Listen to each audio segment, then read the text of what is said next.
Baik, Assalamualaikum warahmatullahi wabarakatuh. Waalaikumsalam warahmatullahi wabarakatuh. Mulai materi perkuliahan ya, karena ini seharusnya kan minggu kemarin sudah pertemuan ketujuh ya, tapi kemarin baru enam, jadi kita selesaikan dulu pertemuan ketujuh supaya persyaratan UTS itu sudah terpenuhi.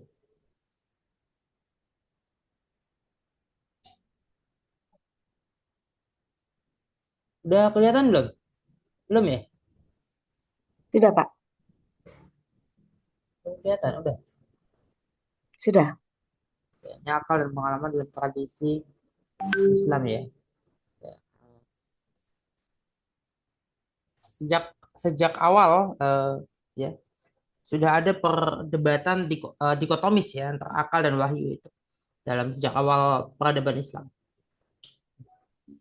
Ya, di mana akal dan pengalaman kemudian wahyu ini diposisikan ya.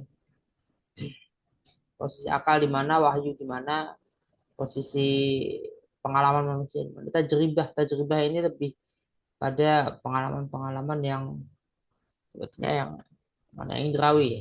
Jadi, di, eh, ya eh, kita refresh ya, sudah pernah dibahas belum ya tentang eh, hierarki akal dalam filsafat Ibnu Sina. Ada sebelumnya Al-Farabi ya. Al-Farabi membagi secara hierarkis perolehan pengetahuan ini dari potensi, ya, kemudian akal aktif, ya, dan masuk dalam akal yang telah mencapai kotak penuh dengan akal aktif. Eh, yang sudah mencapai pengetahuan sejati. Ya, pengalaman indrawi ini menjadi titik tolak yang tidak bisa diabaikan karena kita ketika baru lahir kita punya indera yang panca indera fisik kita mulai aktif keseluruhan ya. Pendengaran, penglihatan ya, tuh perabanya juga. Dan bayi itu benar nggak bayi itu bisa mengetahui mana detak jantung ibunya dengan mana detak jantung orang lain ketika dia lahir ya, bayi yang baru lahir itu merasakan ini detak jantung ibu, ini detak jantung individu lain. Pengalaman memiliki dua dimensi ya. Pengalaman indrawi ya, his ya. His ini indrawi keseluruhan. Nah, kemudian empiris dan eksperimental. Nah, ini masih dalam lingkup pengalaman yang empiris ya. Masih dalam pengalaman empiris. Artinya pembuktian empiris. Ya, selain menjadi landasan filsafat dan tasawuf, nih akal dan pengalaman juga kental dalam epistemologi fikih. Ini penting. Nah, dalam tradisi Sunni, akal ini menjadi syarat. Kalau orang itu tidak berakal, dia tidak bisa beragama. Jadi kita kalau ada yang berdebat mulai dari mana dulu, mulai mulai belajar jadi manusia dulu atau belajar beragama dulu. Belajar beragama untuk jadi manusia ini nggak ngerti kalau jalannya memang berputar. Kalau tidak mau mengikuti jalur yang berputar itu nggak akan selesai, apa nggak akan sampai, karena yang ada masuk ke jurang. Ya, kita belajar jadi manusia dulu, baru belajar beragama. Tapi belajar beragama itu untuk kembali menjadi manusia, bukan kita belajar jadi manusia untuk belajar beragama, tapi kemudian masuk jurang atau belajar beragama dulu, beragama untuk belajar jadi manusia, mulainya dari tengah lingkaran, dari setengah lingkaran ya. Ketika maunya jadi manusia dari beragama, maksudnya bukan manusia nggak bisa ya. Saya pernah ceritakan di mana ya, saya kayaknya di salah satu kelas saya pernah menceritakan pengalaman ketika ketika saya dan teman-teman ada acara kegiatan buka bersama satu ketika di tempat teman, itu ada anjing di situ ya, teman kami ada yang punya anjing, dia itu anjingnya itu mendengarkan ketika kami selesai sholat, selesai buka puasa, ngobrol-ngobrol tuh di depan tuh saya dengan guru agama kami itu. Nantinya itu mendengarkan, memperhatikan. Dia mengarah, seluruh tubuhnya tuh mengarah ke eh, apa sekelompok siswa yang bicara, ngobrol, diskusi tentang agama. Jadi kira-kira itu dia belajar ya. Tapi dia nggak bisa belajar agama. Dia bukan manusia, gitu. Karena agama itu buat manusia. Jadi kalau kita bukan manusia, kita nggak bisa belajar agama. Nah, maka jadi manusia dulu untuk belajar beragama, dan belajar beragama itu untuk tetap menjadi manusia. Jangan sampai belajar beragama kemudian masuk jurang, bukannya tetap menjadi manusia. Bukan kembali lagi, tapi maunya lurus, ya lurus masuk jurang. Atau lurus ya nabrak kalau lurus. Nah, kita bicara ya, tajribah dan hadis ini mencakup observasi empiris ya, fenomena alam ya, sosial. Nah, ini masuk dalam dalam ya, kemudian dalam pengalaman tadi, dalam konsep pengalaman. Kemudian Al-Ghazali membagi lagi ada pengalaman indrawi, dan ada pengalaman mental, ada pengalaman fisik ya, pengalaman jasmani. Adat ya, adat urf itu kebiasaan ya, atau adat istiadat. Juga uruf itu kan juga kayak arafa ya, kira-kira berkaitan dengan kearifan, dengan sesuatu yang kita tahu biasanya baik ya. Pengalaman kolektif yang bisa menjadi sumber hukum ya. Kita sudah membahas. Nah, ini begini caranya, ketika bicara pengalaman akal dan pengalaman ini sebagai fondasi istihad.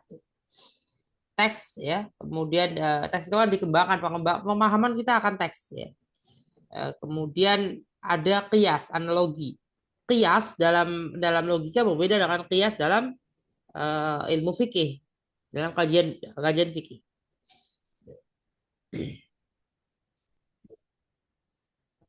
Kemudian kita tujuannya apa? Kalau kalau para alim ulama kan mempelajari dari teks, kemudian mempelajari fenomena yang ada, itu tujuannya menemukan ilat ya, sebab hukumnya. Nah, tidak semua teks itu diterjemahkan, bisa bisa diterjemahkan secara harfiah. Makanya diperlukan makosid ya.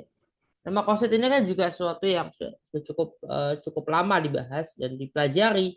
Ada ijma ya, kemudian ijma itu juga formalisasi dari pengalaman kolektif.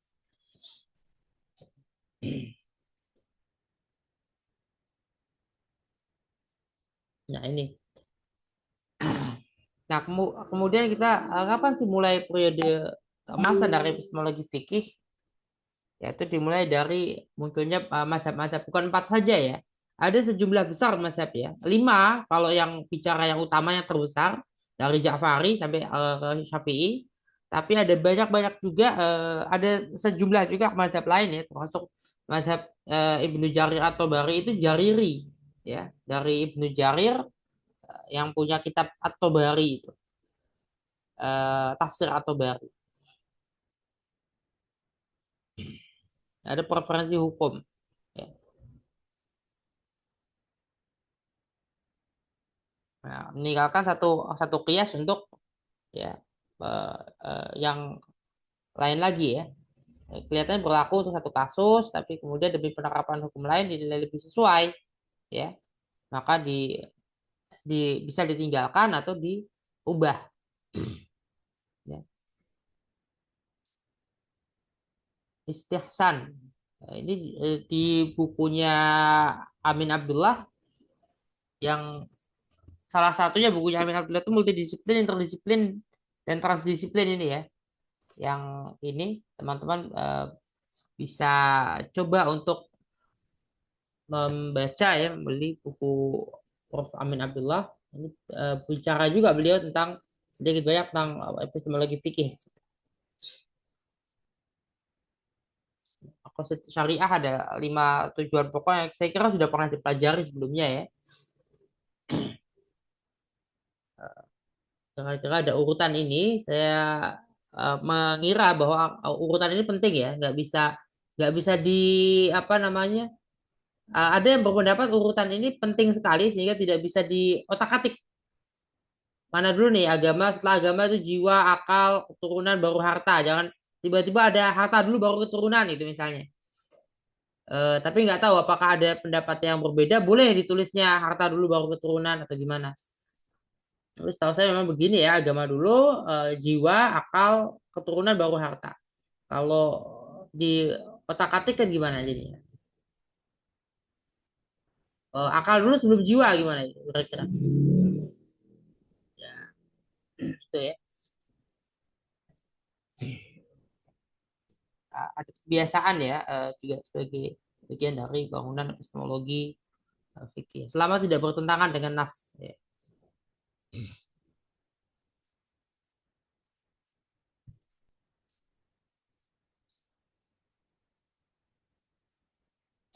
Jadi uh,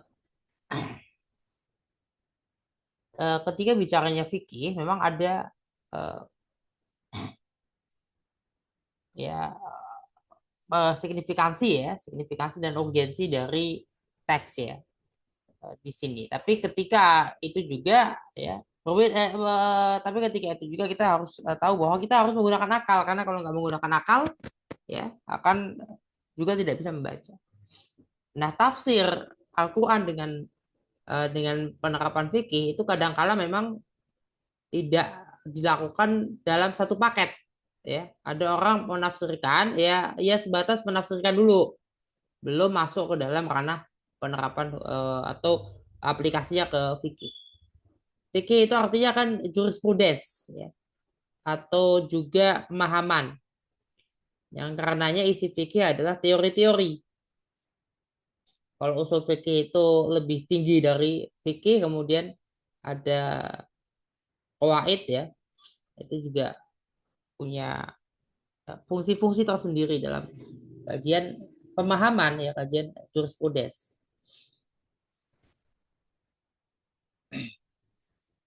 Nah, epistemologi hukum Islam menurut Amin Abdullah berperan ya dalam menjembatani teks dan konteks sosial. Ya ini akan ketemu juga dengan epistemologinya Fahmina ya bahwa ada dialektika antara teks dengan realitas eksternal.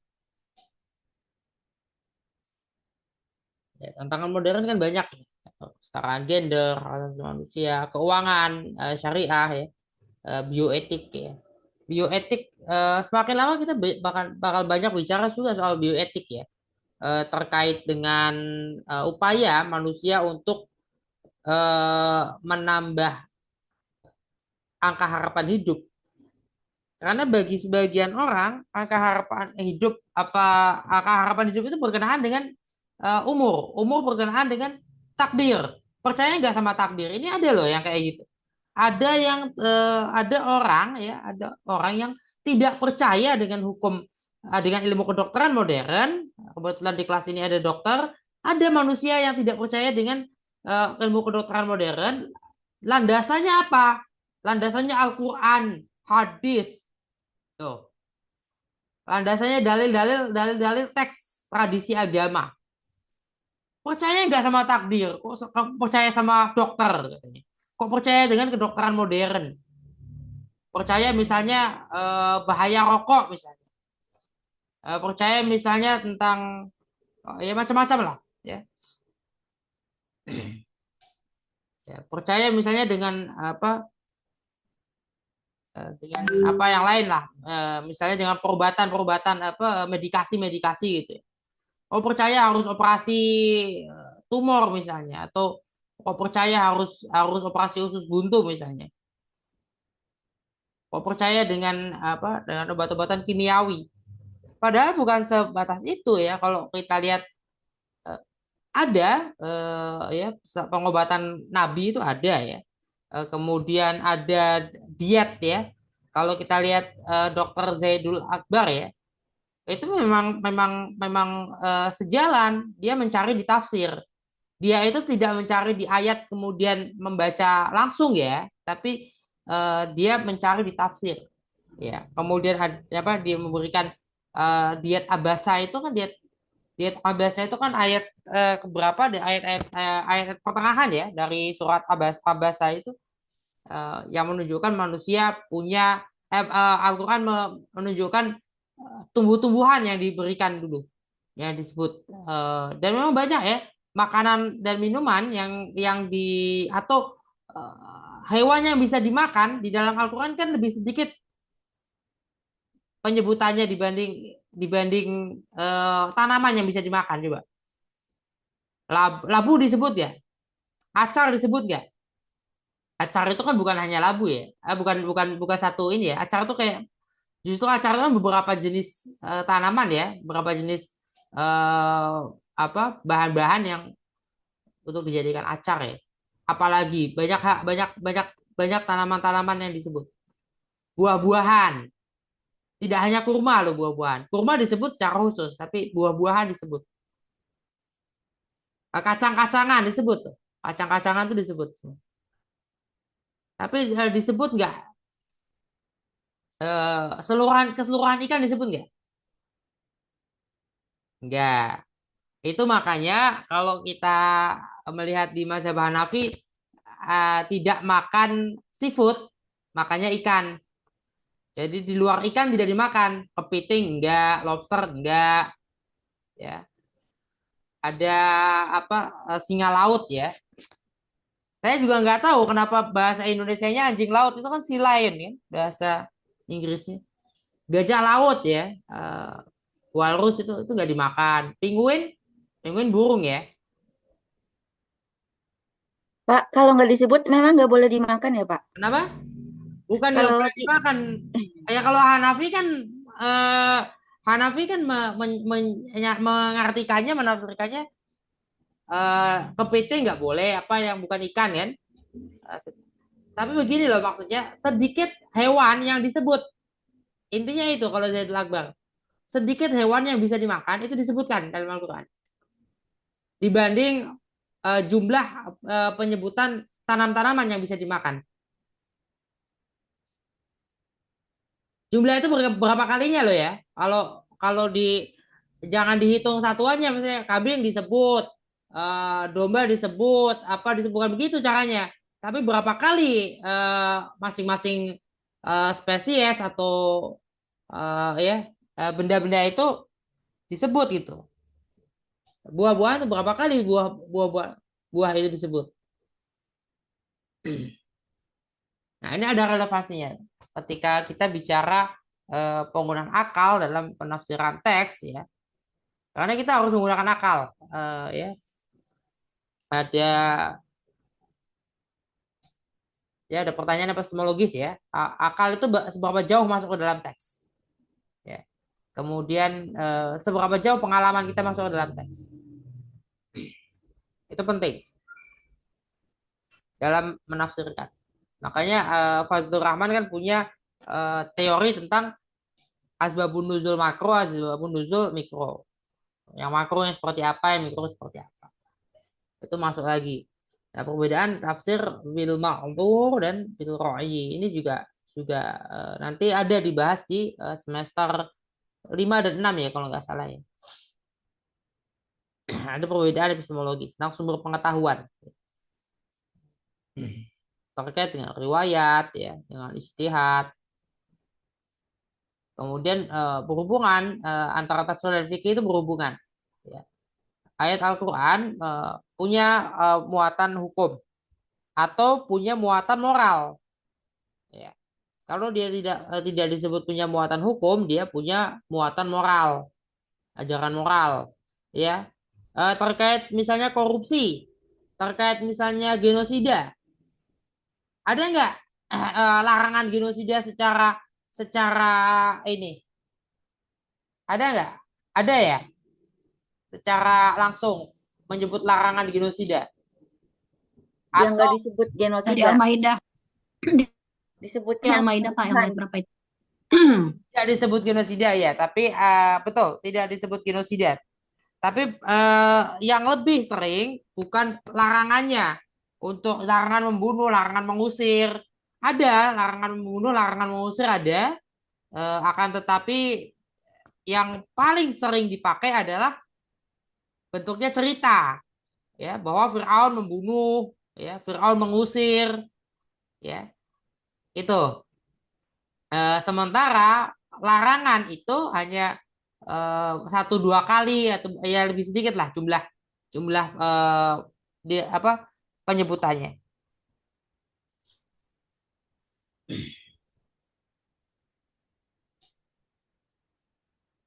Ya itu kemudian perlu ya kita memahami itu ya.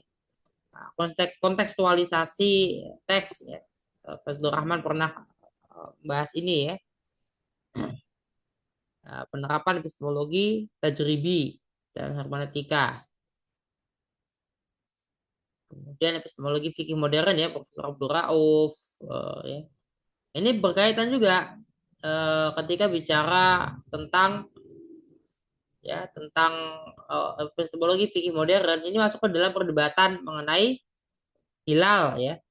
Hilal itu harus harus dilihat atau tidak dilihat atau boleh di apa boleh dihitung saja. Kalau dihitung saja itu kira-kira sah atau enggak kan itu.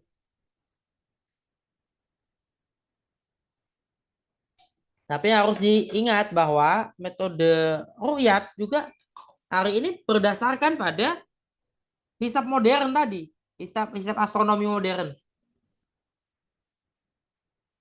Kemungkinan kalender global. Kalau saya membandingkan dengan Konghucu ya, Imlek itu eh,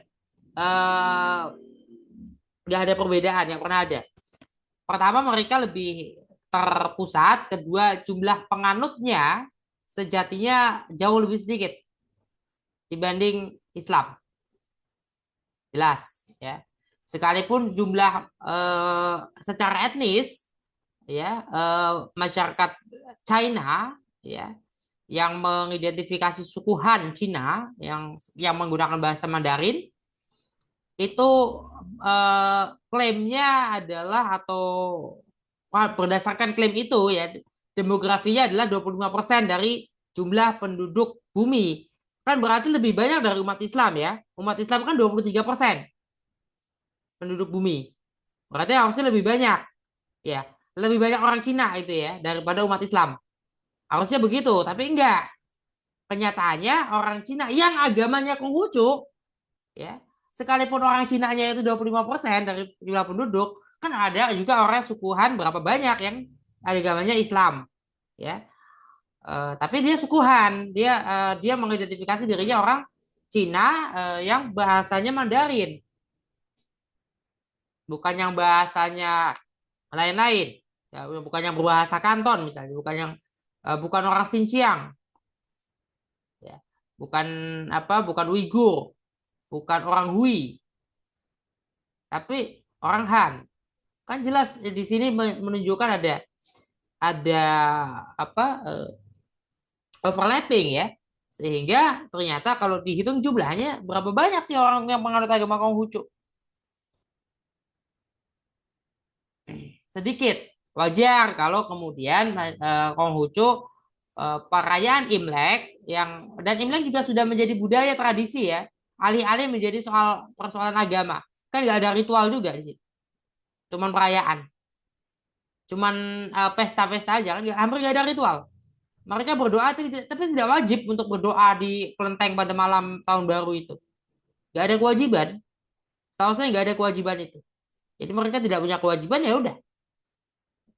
Lebih ke pesta-pestanya. Nah, ini perbandingan ya, tapi bukan membanding-bandingkan.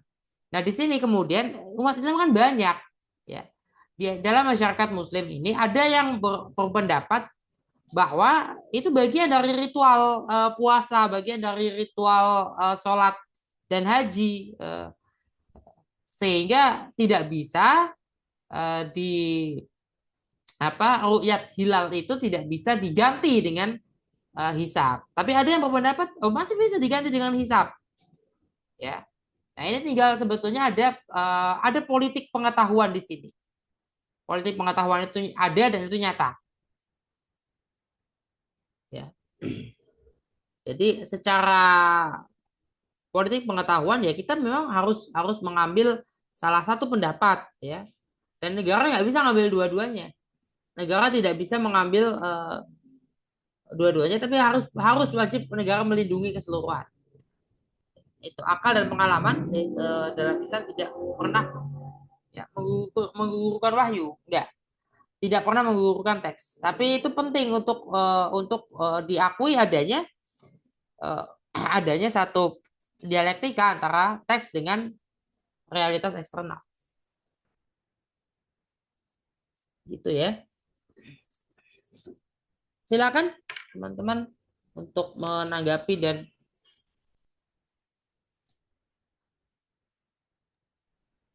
Maaf Pak, ya. em, tadi cepat sekali ya saya masih bingung yang mengenai relevansi untuk kajian itu loh Pak, Al-Quran dan tafsir. Mengenai perbedaan tafsir bil ra'yu dengan bil apa tadi Pak? Eh, tafsir Tadi bil ra'yu sama bil yang dari takwil sama teks gitu loh Pak. Apa ya, namanya ya?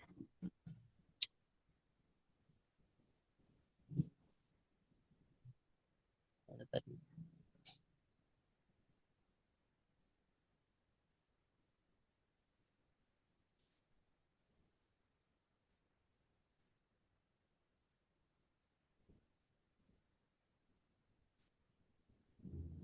Maksudnya itu relevansi dengan apa Pak? Kenapa? Kajian Ya, maksudnya karena ini berkaitan tafsir bil ma'thur dan bil ra'yi ini berkaitan dengan eh, epistemologi ya, epistemologi tafsir nanti.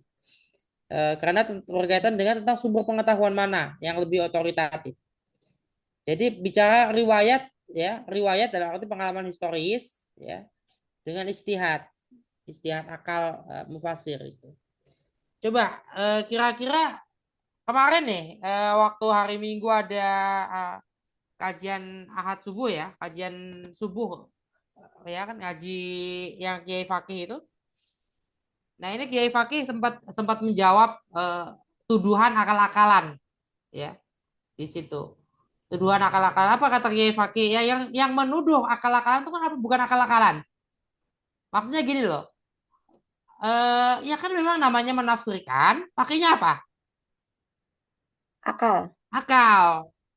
Ya walaupun kita membaca mau apa mau kita membacanya secara tekstual mau apalagi yang atau tidak mau mentakwil ya ya kira-kira pakai akal nggak pakai akal ketika bicara waktu itu kemarin ya kemarin subuh itu kan pengajian pengajian ahad itu kan ya tadarus tadarus subuhnya Kiai Fakih kan membahas ayat nusyus ya kembali sebelumnya juga sudah membahas itu kan pembahasan lanjutan tentang ayat-ayat nusyus.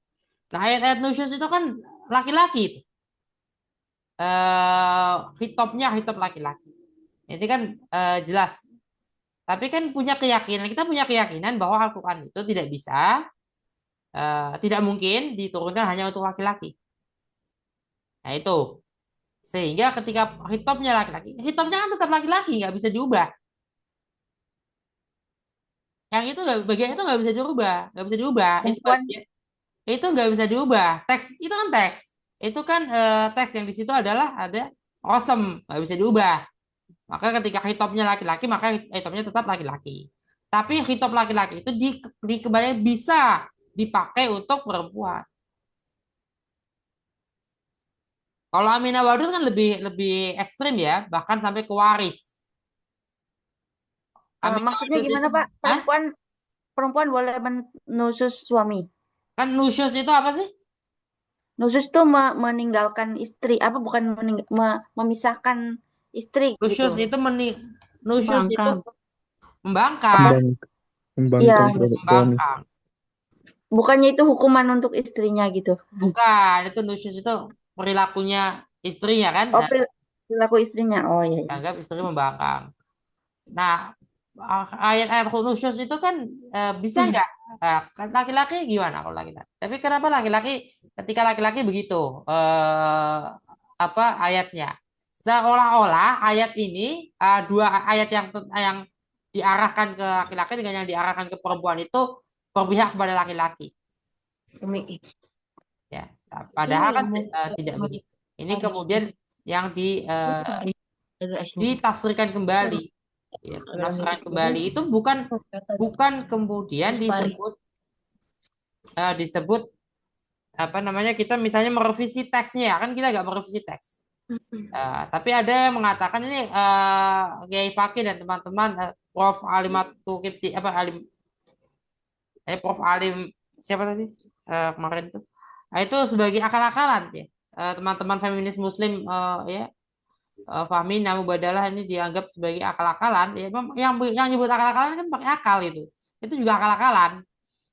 Jadi namanya menafsirkan ya kita pakai akal. Yang namanya menafsirkan kita menggunakan akal kita untuk memahami. Bahkan Aminah Wadud itu menafsirkan ayat tentang waris.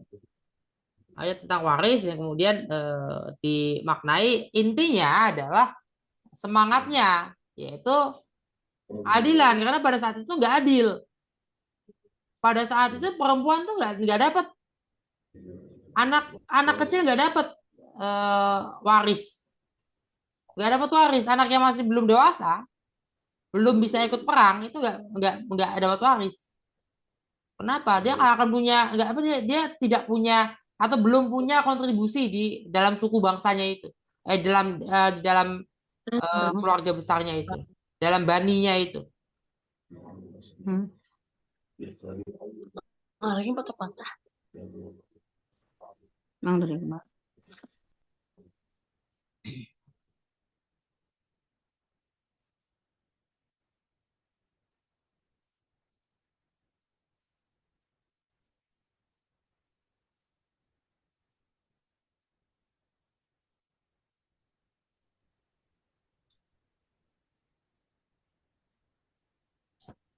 Masih membahas Ya, pertanyaan Bu Nurisah ya? silakan Bu ya. Sudah kan? Pak Sudah, dosen Bu. tadi itu saya ingin memahami realitas contohnya gitu. Kata Pak dosen tadi kan sedang ada kias tadi. Ini kias pemahaman di sini bukan seperti kias analogi di dalam usul Fikih. fikih gitu. Itu contohnya gimana sih Pak dosen? Realitasnya saya kurang paham. Kias di dalam fikih berbeda dengan di logika. Iya. Dalam logika punya punya makna sendiri kias itu. Kias itu apa? Iya contohnya gimana Sudah Pak dosen? sudah pelajari Tadi ya di kasusnya. di mata kuliah logika sudah dipelajari ya kias itu. Nah, kias kalau di dalam ini analogi ya. Eh, jadi punya punya pemaknaan yang berbeda.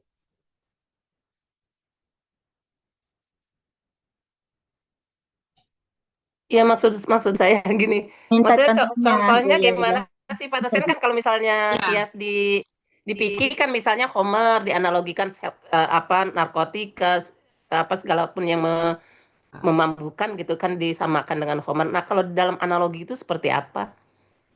nah, kalau di logika ya, Di logika logika maksud saya yang di bahasan kita sekarang ini gimana sih maksudnya? Pak, agak lupa lupa saya. Nanti kita lihat lagi ya, dicari ya. Kemudian ya nanti dicari aja deh ya. Kalau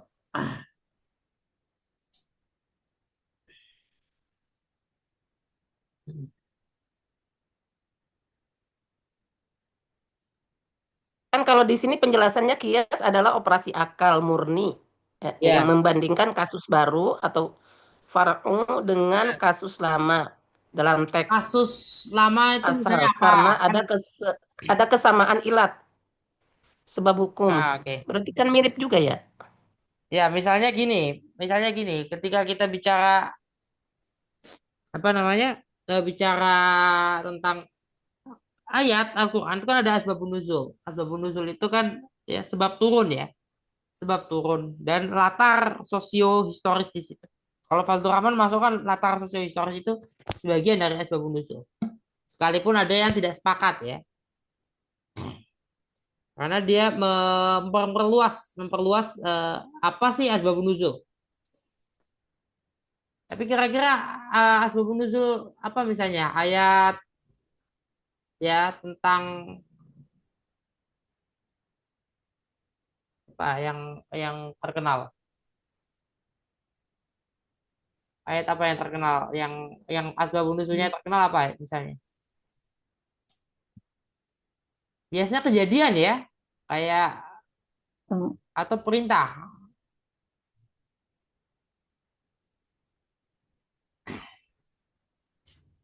apa ya? Apa ayat yang terkenal? Yang terkenal asbabun nuzulnya apa? Ada yang ini enggak? Hmm,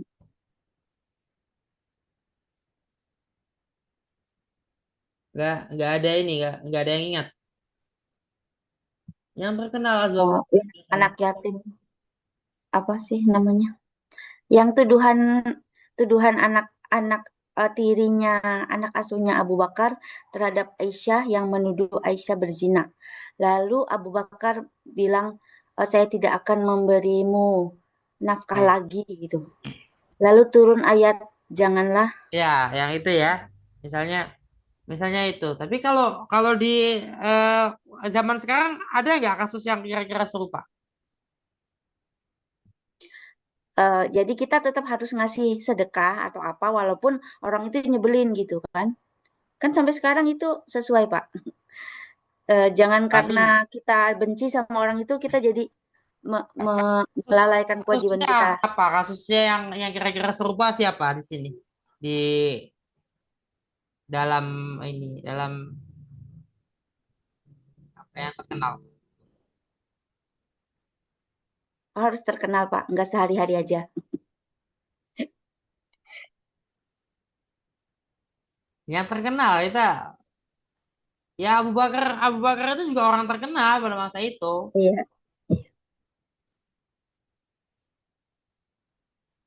Siapa kasusnya yang terkenal? Yang zaman sekarangnya.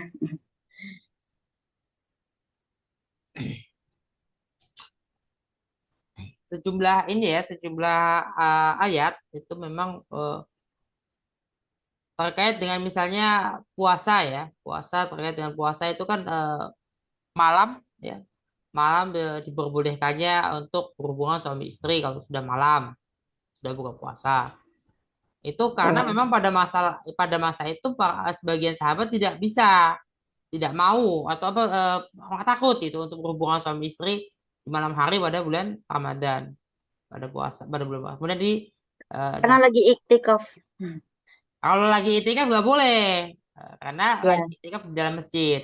Tapi kalau sebetulnya eh, apa namanya nggak boleh ya di dalam dalam masjid karena lagi itikaf itu bukan hanya karena itu membatalkan kan tetap ya membatalkan itikaf ya hubungan suami istri membatalkan itikaf.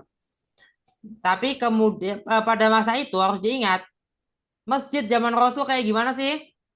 Masjid zaman Rasul kan cuma tembok muter ya, tembok muter, nggak ada lantai kayak lantai yang kita kenal saat ini, pakainya tanah, ya, nggak ada atapnya cuma sebagian, paling bagian depannya aja tempat imam. Jadi nggak ada masjid yang hari ini masjid yang sesuai dengan zaman Rasul, sekalipun manajemennya, Sekarang coba datang ke masjid mana gitu, tiba-tiba nyari-nyari apa nyari-nyari sapu, nyari-nyari alat pel, terus mau nyapu ngepel masjid, kira-kira diterima nggak? Baru ngambil aja udah diteriakin bisa-bisa. Baru ngambil sapu iya. nih, udah diteriakin. Boleh, Pak. Masih nyapu-nyapu boleh kok.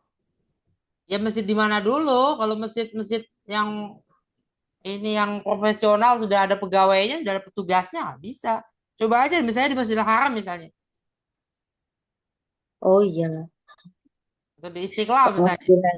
diteriakin, ngambil sapu, dikira mau maling. Nggak bisa.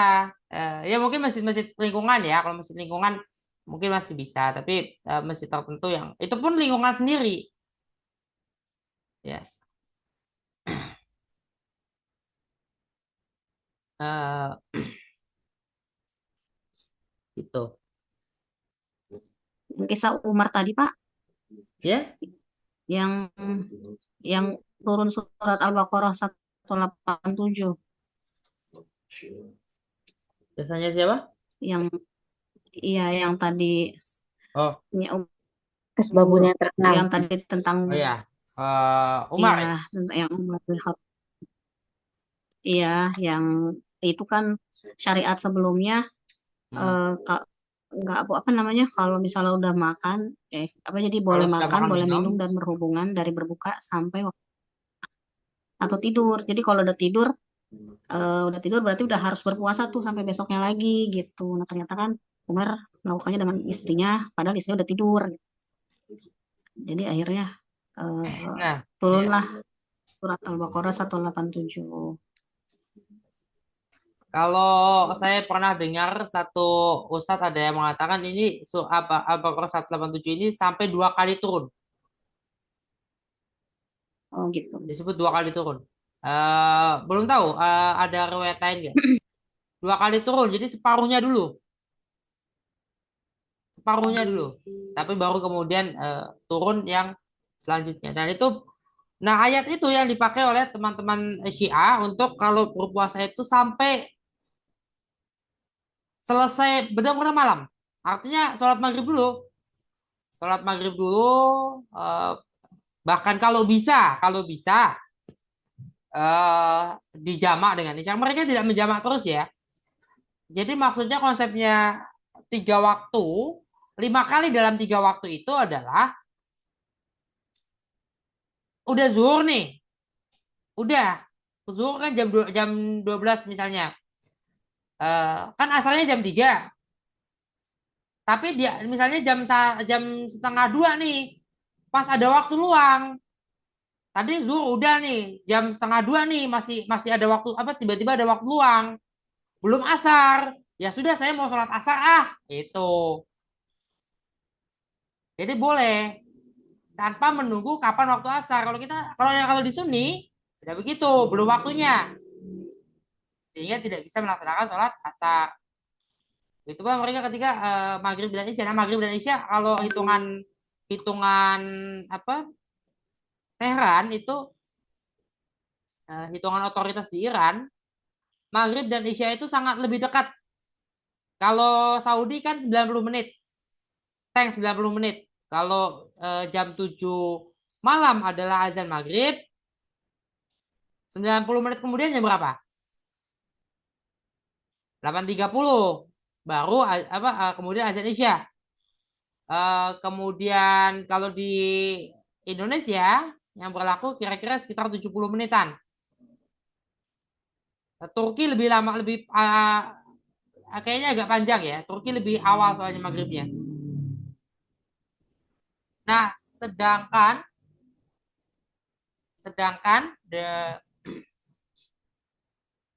apa namanya di ya kalau kalau saya lihat di hitungan teman-teman Syiah itu hitungan Tehran ya, otoritas apa sih di Tehran itu dia lebih cepat, lebih awal isyanya. Jadi antara jarak maghrib sama isya itu tidak ada 1 jam, tidak ada 1 jam. Kalau di Sunni, apalagi di Indonesia kan 1 jam ya, lebih sedikit. Saudi itu 90 menit. Kemudian ini tapi mereka teman-teman Syiah itu puasanya sampai ke isya. Dari mana? Ayatnya adalah diperintahkan menyempurnakan puasa itu sampai malam. Malam itu ya berarti kan isya atau maghrib itu sampai selesai sholat maghrib kira-kira. Dan mereka emang deket kok jaraknya nggak sampai 1 jam. Jadi selesai sholat maghrib itu dekat sama waktu isya. Jadi nggak usah nggak usah takut nunggunya juga. Kok isyanya deket kok, nggak terlalu lama. Kan nggak nyampe 1 jam. Kira-kira kita antara maghrib dan isya itu 10 menitan ya, 10 sampai 15 menit baru dari azan ke qomat kan.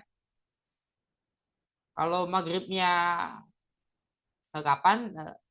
Kemudian sekitar 10 menit kemudian sudah qomat menuju isya itu cepat sekali. Cepat sekali waktunya. Jadi nggak terlalu. Jadi berbukanya Isya, Pak. Ya kira-kira sudah selesai sholat maghrib aja. Oh. Jadi nggak bisa belum sholat maghrib udah buka puasa. Hmm. Itu ada berdasarkan ayat itu, penafsiran terhadap ayat itu.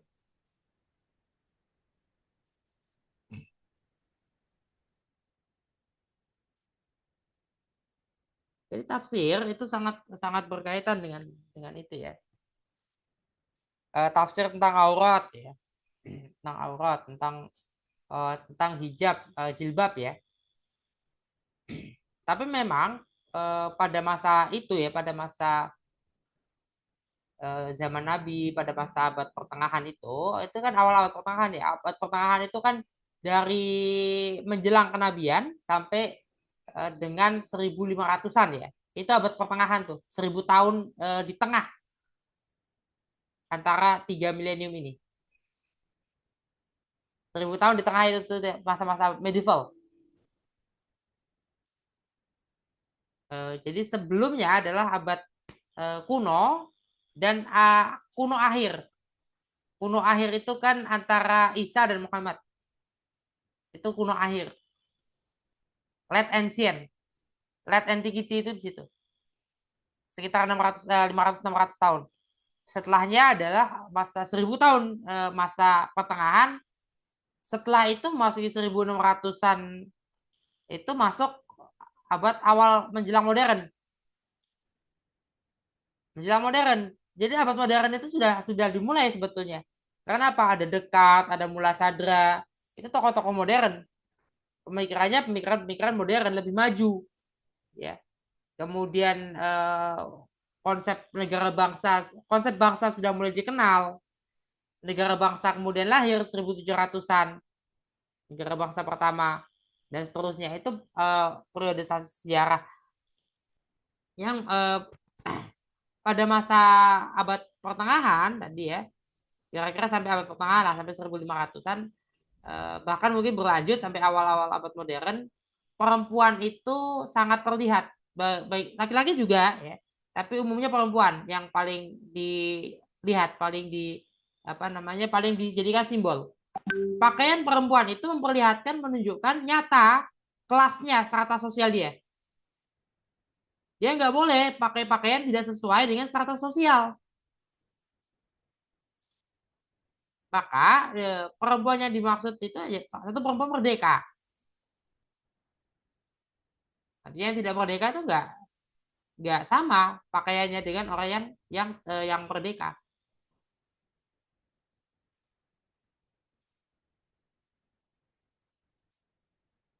Sampai masalah yang cukup lama. Kelas stratanya, oh dia perempuan bangsawan, oh dia perempuan dari golongan ini, dari golongan itu. Itu kelihatan dari pakaiannya. Laki-laki juga ada, tapi laki-laki kira-kira lebih sedikit lah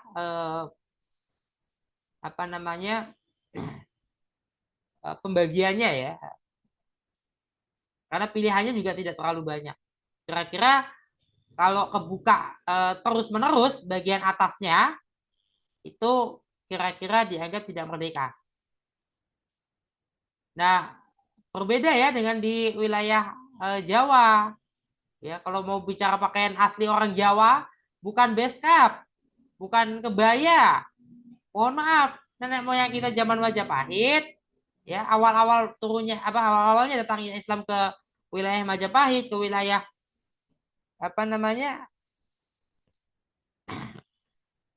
orang asli Jawa, asli Sumatera itu tidak menutup bagian atas tubuh sama sekali. Bagian atas tubuh itu cuma pakai sarung. Kalau sekarang sarung ya, kain lah buat nutupin bagian bawah. Jadi kalau mau kembali ke pakaian, ya sudah silakan Anda pakai sarung saja kemana-mana ya.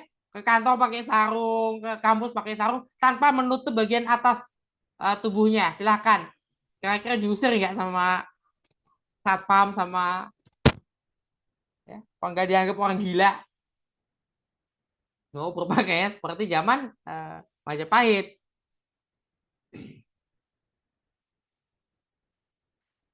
Nah, beda hari ini kita ya ada pakaian-pakaian tradisional yang sebetulnya pengaruh dari mana? Dari China, pengaruh dari India, pengaruh dari Persia, pengaruh dari Arab.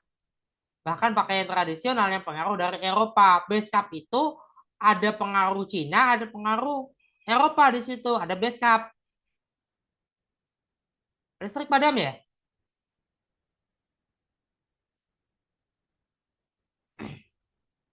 Wah, ini harus dipercepat kalau ada listriknya padam. Bu Najmah.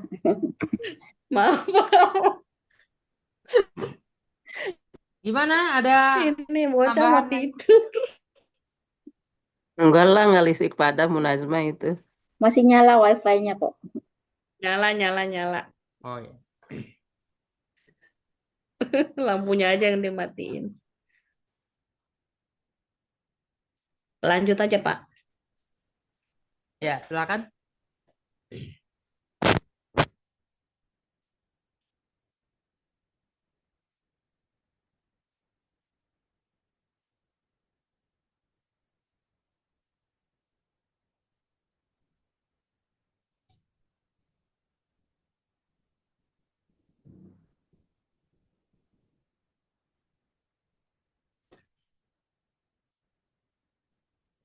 Ada lagi?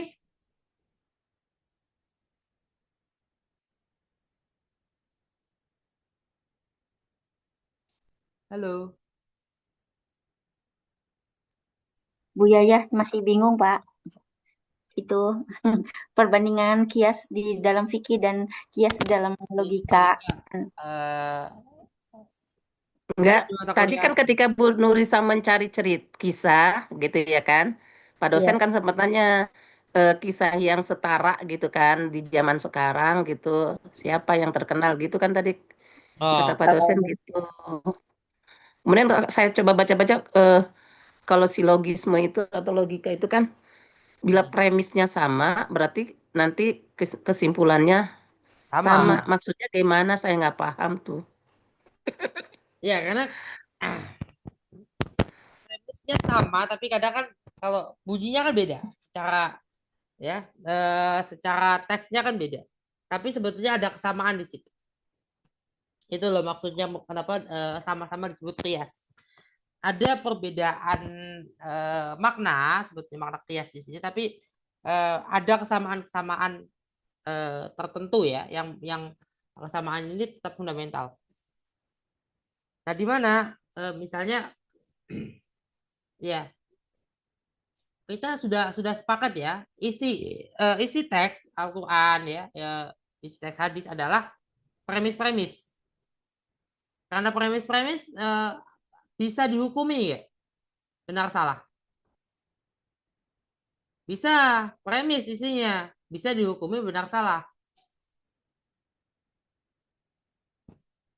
Bisa dihukumi benar salah. Kenapa? Eh, tapi ada kenapa ya? Karena itu premis, itu tetap bisa dihukumi benar salah sebagai sebuah premis. Nah, tapi kita kemudian kan tidak mau menyalahkan teks Al-Quran ya. Kita nggak mau menyalahkan teks Al-Quran. Teks Al-Quran benar, teks suci itu benar, ya. Tapi bagaimana? Kenapa bisa salah? Salah itu karena kita memang tidak membacanya secara benar. Kayaknya saya berani mengatakan teks suci itu nggak salah. Yang salah pasti yang baca, bacanya nggak benar. Misalnya membaca, tapi membacanya tidak membaca apa namanya, misalnya secara kritis, ya. Tidak membaca, misalnya, ya misalnya membacanya cuma tekstual aja, gitu. Membaca hanya membaca rosemnya saja, hanya membaca huruf-hurufnya saja, sehingga lupa. Eh, Coba ada beberapa ayat Al-Quran itu kan yang kelihatannya tidak apa namanya, yang sangat sangat tidak mungkin untuk dibaca secara tekstual. Coba bahkan Al-Isra aja, ayat-ayat berapa ayat pertama Al-Isra bisa nggak dibaca secara tekstual? Ayat-ayat pertamanya Al-Isra bisa nggak dibaca secara tekstual? Subhanalladzi asra bi abdihi lailan minal masjidil haram Ayat ilal berikutnya masjidil aqsa alladzi barakna haulahu linuriyahu min ayatina Innahu was-sami'ul Terus basir. selanjutnya, selanjutnya lagi Tadi ayat pertama kata Pak dosen. ayat-ayat pertama, Oh, bukan satu ayat ayat, pertama. ayat-ayat pertama. 5 Bu, 5. Ya misalnya coba aja. 5 Ayat pertama ya. al-alaq kata itu namanya. Hah? Wa ataina Musal kitaba wa ja'alnahu hudan li bani Israila alla tattakhidhu min duni wakila. Terus Terus Bu lanjut terus. dzurriyyatam dzurriyyata man hamalna ma'a Nuh innahu kana Nah, 'abdan syakura. kira-kira Sekarang terjemahnya nggak? kira-kira kalau dibacanya tekstual, kira-kira bisa nggak itu dibaca tekstual? Coba, kira-kira salah nggak kita bacanya kalau tekstual aja? Kalau kita membaca, Maksudnya ketika kita pahami ayat per ayat gitu, sama relevansi dari ayat 1 ke ayat 2 ke 3 ke 4 gitu maksudnya Pak dosen. itu terkoneksi nggak ayat-ayat yang kira-kira? Kok tiba-tiba lompat ya ke situ ya? Kok tiba-tiba lompat Iya, ya? Ya kan? Karena iya. apa? Kenapa tiba-tiba lompat? Ini kan hambanya. Yang gini Berarti ya, hambanya terus kemudian tiba-tiba Musa gitu. Dikasih kitab. berarti nggak baca dengan benar. Abadihi. Kalau terus Jadi gimana Pak itu? ya artinya makanya saya bilang yang salah yang baca kan? Yang salah yang baca kan? Kenapa? Ya kalau kita baca Sebenarnya ada relevansinya Pak Ini dosen. ini ada, pasti ada hubungannya. ada Sedang hubungannya. bahwa memberikan pembelajaran gitu Begini. kepada Nabi Muhammad tentang Nah, kisah Nabi Musa juga. karena ini kan nabi-nabi yang disebut ini kan yang ketemu waktu Isra Mi'raj. Iya. Ya, Nabi itu yang ketemu waktu Isra Oh Mi'raj. itu penghubungnya, benang merahnya. Nah, artinya kalau kita bacanya cuma teksnya aja, bisa benar nggak bacanya? Jadi nggak nyambung kan? Karena yang dibaca cuma rosemnya aja, cuma huruf-hurufnya aja. Gitu. Tapi bisa kok disambungin Pak. Nggak bisa Bu kalau nggak pakai akal. Iya Nggak pakai akal. diakal-akalin. ya benar, pakai akal.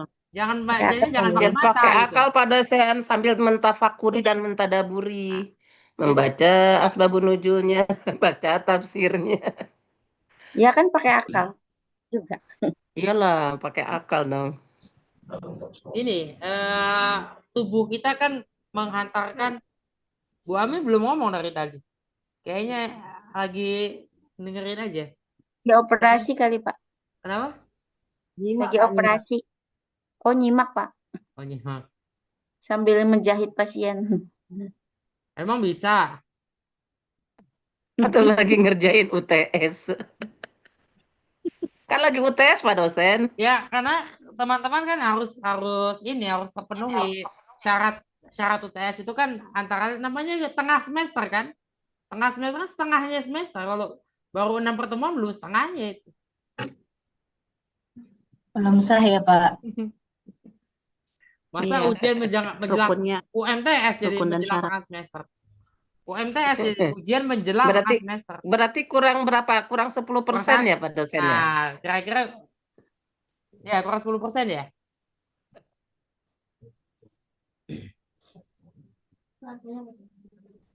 Kan harus terlaksana itu. Kayaknya dulu tuh 12 pertemuan deh di luar UTS. Di luar UTS dan UAS. Dulu zaman 2000-an awal. Siapa nih? Bu Isna ini ya yang tahun 80-an ya? Yang kelahiran 80-an. Iya, 2000-an awal, 2000-an awal kan? Kuliah S1. Hah? 87, Pak. Kenapa? 87. Iya, waktu sempat S1 kan di tahun 2000-an? Iya. 12 kali kan? 12 pertemuan ya? Waktu itu ya? Benar ya? Saya ingat, Pak. Baik. Saya seingat saya dulu tuh 12 pertemuan. Dulu 16 pertemuan malah Pak. Kelahiran 70-an. Masa sih? Bukannya Iya. dulu tuh. Nggak tahu deh. 16 sama Sebetulnya 12. harusnya 16, Pak. Harusnya 16. Kenapa Berarti yang kelahiran di 70-an, 80-an, yang Berarti 60-an emang ada? yang sekarang aja juga 16 kok, Pak. Iya, 16 pertemuan. berarti 16, 16 tapi dua berarti dulu ada untuk perbedaan DKS antara Kemenak sama ini ya. Dulu mungkin pernah ada perbedaan antara Kemenak sama Kemendikti. Karena saya di bawah Kemenak terus dari S1. Tidak pernah berhasil di bawah Kemendikti. Pernah diterima di UI 10 tahun yang lalu itu kemudian dicoret. Saya dicoret itu menjelang ulang tahun ke 30. 10 tahun yang lalu. Kenapa, Salah Pak? satu. Dicoret karena tidak mendapatkan beasiswa dan saya memilih untuk mundur, dicoret. Memilih untuk dicoret. Biarin aja. Jadi saya nggak ngapa-ngapain itu hari itu. Pak dosen berarti usianya sekarang 40 tahun. Masih muda ya kelihatannya. Berarti ini pas banget Pak dosen dapat hadiah surat Al-Ahqaf ayat 15.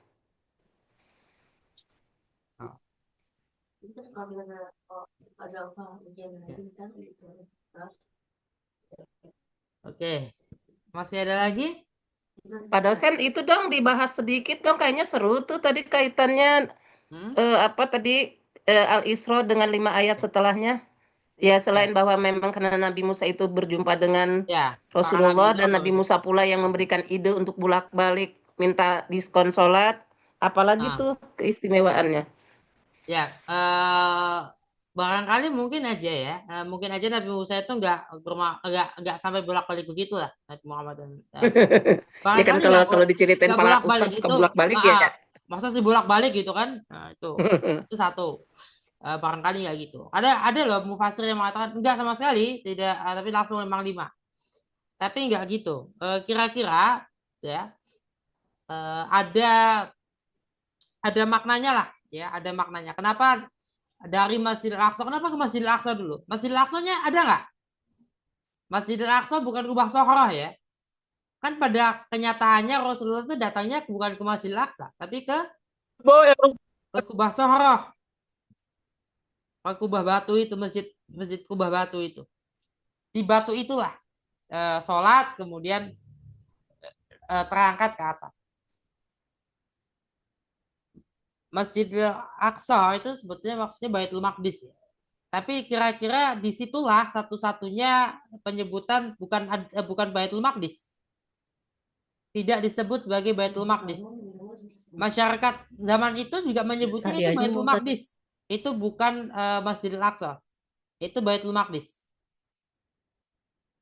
Itu kan hampir sama juga dalam penyebutan ketika Nabi Ibrahim meninggalkan Hajar dengan Ismail. Dianya kan di dekat rumahmu Al-Haram gitu. Padahal waktu itu kan masih dalam belum terbangun. Berarti kan hampir mirip ke sana juga ada Pak dosen. Ya, kira-kira itu. Bisa.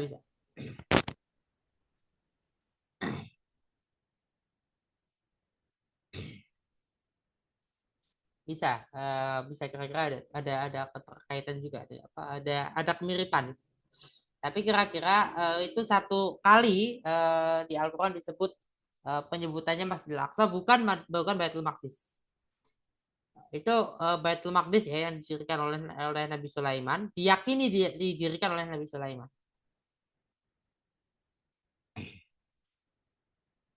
Nah, apa? Kemudian kan ya di situ di kubah itulah yang dari batu itu Nabi Muhammad naik ke atas. Di batu itu sholat. Ada nabi-nabi yang ikut sholat bersama Nabi Muhammad. Kira-kira begitu.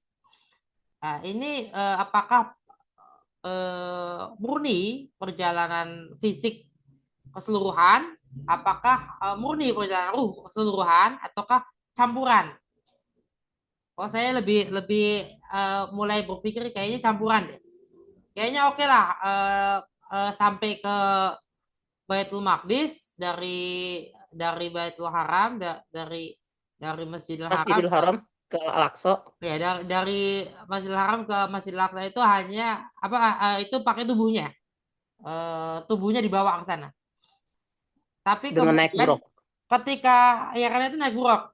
Tapi ketika sampai di situ sudah itu nggak pakai ini lagi, sudah bukan tubuhnya lagi, tapi hanya ruhnya. Hmm. Jadi tertinggal di situ sampai kemudian kembali. Berarti Isra-nya aja dengan fisiknya, tapi ketika Mi'rajnya hanya ruhnya saja. Ini kan salah satu penafsiran ya. Jadi iya jangan langsung mengikutin aja nanti nggak ini kalau Enggak, saya cuma mempertegas pernyataan Pak dosen. ya. Nah itu. Ya kan tadi kan karena ini peristiwanya kan Isra dan Mi'raj. Orang kan selalu berbicara kalau Isra itu berarti berarti Satu-satunya peristiwa ya, perjalanan kesatuan. dari Masjidil Haram ke Al-Aqsa. Mi'raj itu kan dari Baitul Maqdis ke Sidratul Muntaha. Kan gitu sering dibahasnya gitu. Kalau menurut Pak dosen bagaimana gitu. Sehingga kan sering sekali juga disampaikan gini. Rasulullah itu mi'rajnya sampai Sidratul Muntaha, tapi mi'rajul mukmin as-sholat gitu. Kita juga mi'raj gitu ketika kita sholat. Iya. Ada hadis itu kan, ya, hadis itu yang kemudian menjadi apa namanya salah satu penguat ya bahwa Mi'raj itu berbeda dengan Isra. Tapi kalau bicara ayat surat Al-Isra itu sudah mencakup keseluruhan. Ayat 1 sampai 5 sampai 6 tadi. Itu sudah keseluruhan, mencakup keseluruhan. Dan memang nabi-nabi yang disebut itu disebut setelahnya, kemudian itu memang yang ketemu dengan Rasul. Ada interaksi para nabi dengan Rasulullah itu. Ada interaksi, ada obrolan-obrolan, kemudian ketemu dengan. Nah, ada juga tafsirnya Agus Mustafa ya. Saya juga agak terkejut ya ketika Agus Mustafa meninggal dunia ya. Dia kan alumni, dia ahli fisika ya, yang kemudian menghasilkan tafsir yang ilmiah, ya, cukup ilmiah dan ada kanal YouTube-nya ya. Kemudian meninggal dunia tahun ini setelah Lebaran. Saya juga cukup kaget ya. Rasa-rasanya masih banyak yang belum belum terungkap ya terkait dengan penafsiran ayat-ayat itu terkait dengan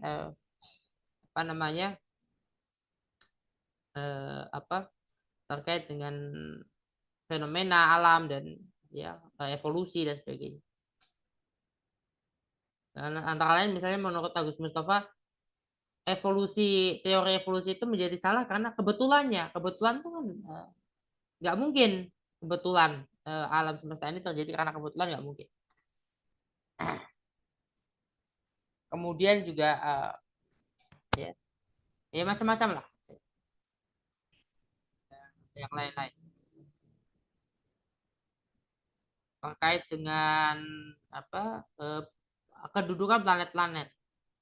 Jadi alam semestanya itu memang satu persatu karena kalau kita lihat kiamat bintang-bintang ya nggak ada ceritanya itu kiamat keseluruhan sekaligus, nggak ada karena semestanya tidak satu, semestanya banyak itu kita tidak tahu jumlah semesta di muka bumi ini yang diciptakan Allah.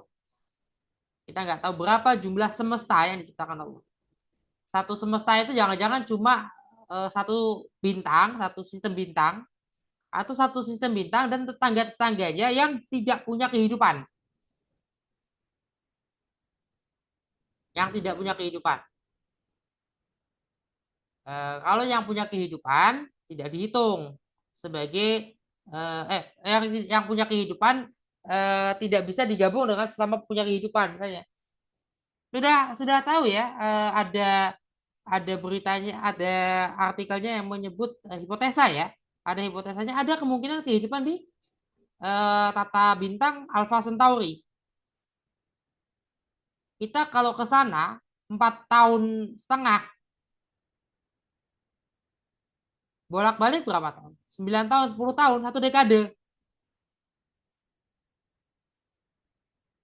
Bisa lebih. Mungkin nggak kita ketemu dengan kehidupan di sana? Tapi ada nggak kehidupan? Mungkin ada. Kalau Mungkin 4 dihitung, tahun perjalanan bercahaya kali Pak maksudnya. Kalau 4 tahun di Iya, ini nggak mungkin. bukan perjalanan pesawat Garuda. oh ya 4 tahunnya 4 tahun cahaya lagi ya. Cahaya. 4 tahun cahaya berapa berapa puluh tahun kita ke sana bolak-baliknya. Nggak keburu, Pak. Gak keburu, udah meninggal duluan. Lagi pula kita nggak bisa secepat cahaya, Pak. Nah, artinya ini gini. eh ya, kita ini sudah ditakdirkan ya untuk masing-masing semesta itu tidak bertemu kehidupan satu sama lain. Alpha Centauri itu satu koma ya miliar ya 1 koma ya 1, sekian miliar lebih tua dari matahari kita. Miliar tahun lebih lebih tua dari miliaran tahun lebih tua dari di atas satu ya dari apa namanya matahari kita. Kehidupan di bumi ini belum ada 1 miliar tahun kehidupan di bumi. Kalau kehidupan di bumi ini belum 1 miliar loh, belum 1 miliar tahun loh. Berarti apa lebih tua lebih lama dia ya lebih lama dia itu udah berapa miliar tahun lebih. Artinya barangkali juga kehidupan di sana sudah entah entah bisa jadi sudah runtuhan bisa apa bisa jadi sudah nggak ada. Kita mungkin kalaupun bisa ke sana sampai itu ya mungkin isinya puing-puing mungkin mungkin kehidupan cerdasnya manusia cerdasnya sudah tergantikan oleh hewan hewan buas berikutnya dan seterusnya.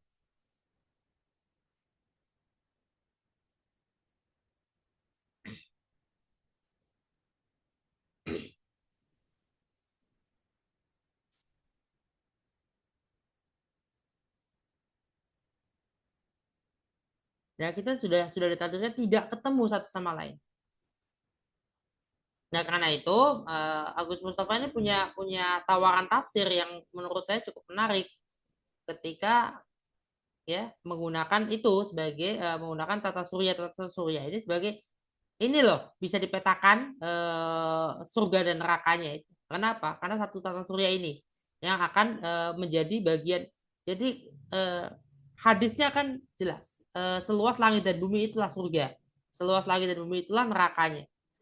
Surga dan neraka itu segitu. Maksudnya langit dan bumi, langit itu gini ya, langit itu ada nggak benda ruang atau area daerah ya yang namanya langit sebetulnya. Langit mengarah kepada segala sesuatu yang tinggi. Langit itu dimaknai segala sesuatu apapun yang ada yang tinggi itu batas batas nggak ada manusia itu apa namanya ya langit itu bukan menunjukkan satu apa area region satu kayak planet mana gitu enggak. Langit itu enggak menunjukkan satu kayak rumah siapa gitu bangunan apa enggak seperti menunjukkan pulau apa enggak gitu. Jadi 1.000 tahunnya Allah itu bukan 1.000 tahun yang kita pahami 1.000 tahun, tapi saking lamanya, saking tuanya. Karena apa? Alpha Centauri dengan kita bedanya berapa miliar tahun usianya? Miliaran tahun loh.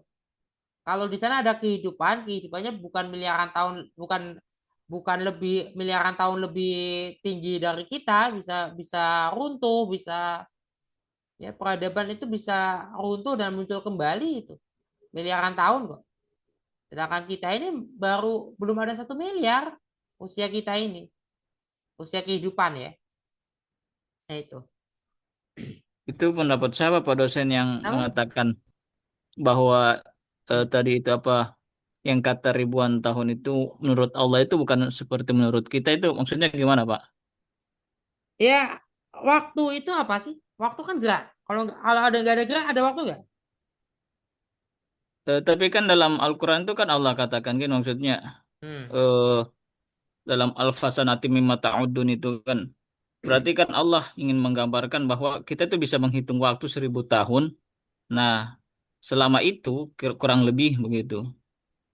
Ya, eh, 1000 tahun itu menggambarkan saking apa namanya, saking jauhnya waktu di mata Allah dengan waktu di mata manusia. Gak ada artinya waktu manusia itu di mata Allah gitu loh. Bukan hitungan waktu planet ya, hitungan waktu hari di Mars dengan dibanding hari di bumi. Ya ke situ arahnya. Itu beda. Allah tidak butuh ruang dan waktu. Kalau nggak ada gerak, nggak ada waktu. Di luar dari ruang dan waktu ya jelas nggak ada waktu. Allah tidak membutuhkan ruang dan waktu.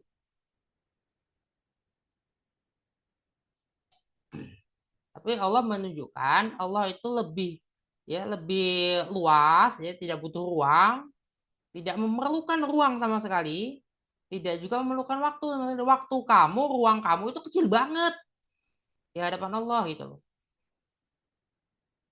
Ya 1000 banding 1 ya. Mungkin 1 miliar banding 1, 1 kuadriliun banding 1, dan seterusnya. Saking kecilnya. Jadi nggak bisa dibaca secara tekstual. 1000 tahun, 1000 tahun sangat tekstual ya.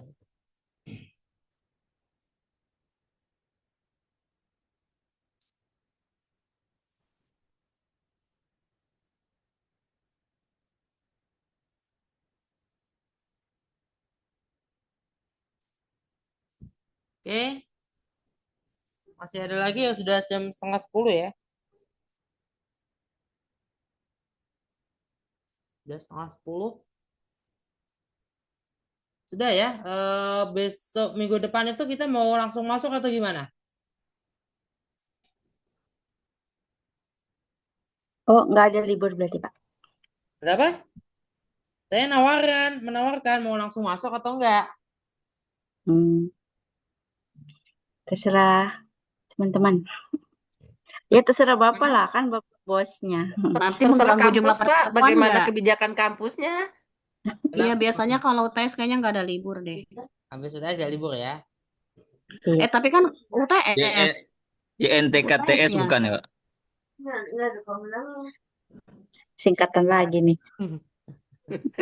Ya karena gini, kalau gini, Singkatannya Pak dosen itu yang semalam itu, yang kemarin itu nanti kita sepakati bukan sih? Dulu katanya saya. YNTKTS Pria Solo ya, Pak? ya Bu itu Nur, kata Bu Ista, Pria Solo lagi. itu dan ini bukan dia duluan, itu kan yang apa, yang mengklaim katanya tidak terpilih karena gender itu kan juga mengatakan begitu, padahal dia presidennya. Kadang-kadang gini, nggak salah juga mengatakan bukan tanggung jawab saya. Iya, kalau pertanyaannya teknis atau itu dianggap teknis ya, memang bukan tanggung jawab dia. Tapi yang nunjuk siapa? Sama kayak gini loh, kayak gini kan, misalnya Pak Rektor minta siapa untuk mengerjakan apa misalnya perihal atau teman-teman menunjuk presiden mahasiswa nih, kemarin nih ada presiden mahasiswa kan sudah dipilih, kemudian presiden mahasiswanya ya menunjuk anggota kabinet, kemudian ada dari anggota kabinet itu ada yang melenceng, terus nggak mau tanggung jawab presidennya. Ya dia tanggung jawab ya, gini, artinya dia tanggung jawab itu bukan secara teknis. Kalau misalnya sebagai seorang panitia, makanya saya kalau jadi ketua panitia tuh mohon maaf, saya kadang kelihatannya lebih galak dari Pak Rektor. Kalau saya yang diminta jadi panitia, bisa galakan saya dibanding Pak Rektor. Ya. Karena yang punya acara itu ketua panitia, bukan rektor. Kalau rektor menunjuk saya panitia, saya ketua panitia, yang ya galakan saya dong, ya. Karena acara itu yang punya adalah ketua panitianya, bukan rektornya. yang punya acara itu. Tapi kemudian kalau acara misalnya berantakan apa ya, ya rektor yang ditanya. Galakan saya atau terus kemudian ya tanggung jawabnya semua ke saya sampai saya bertanggung jawab ke rektor. Tapi kalau sayanya kenapa-kenapa macam-macam, kira-kira tahu apa yang ditanya siapa? Kan gitu. Jadi gitu ya kira-kira itu fakta ya bahwa dari awal juga Gus Dur nggak setuju dengan yang bersangkutan bukan karena yang bersangkutan itu karena gender bukan, tapi lebih karena memang orangnya juga tidak punya kapasitas yang cukup lah untuk jadi presiden.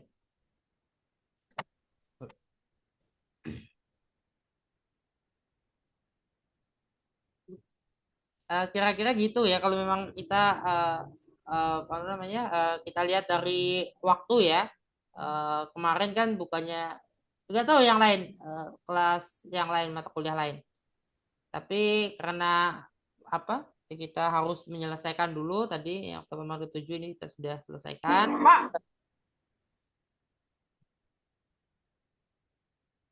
ya. Pertemuan ke-7 ini kita sudah selesaikan. Kemudian nanti pertemuan ke-8 kita kalau misalnya memang bisa dan memungkinkan kita langsung masuk ke pertemuan ke-8 dan seterusnya sampai selesai. Kira-kira UAS kapan ya? Udah ada kira-kiranya belum? Belum tahu, Pak. Belum tahu ya. Tapi UTS-nya gampang kan? Belum Iya, dibuka Pak lumayan. dosen. UTS-nya Gampang, Paling Pak. sulit sih dari yang lain, Pak. Kenapa? Tapi gampang menurut Paling Bu mudah, Isna. Pak. Paling mudah. Udah, Apa adanya kata Bu jangan, Isna. Pak. Aku udah ngumpulin. Bu Isna udah ngumpulin? Sudah, Pak. Wah, iya ini sudah dibikin sudah ngumpulin ya. Saya malah belum buka Pak dosen, telat buka grup. Oke. Belum buka. Ya, oke lah kalau gitu ya. Kita tutup karena sudah 9.35. Alhamdulillah, Wassalamualaikum warahmatullahi wabarakatuh.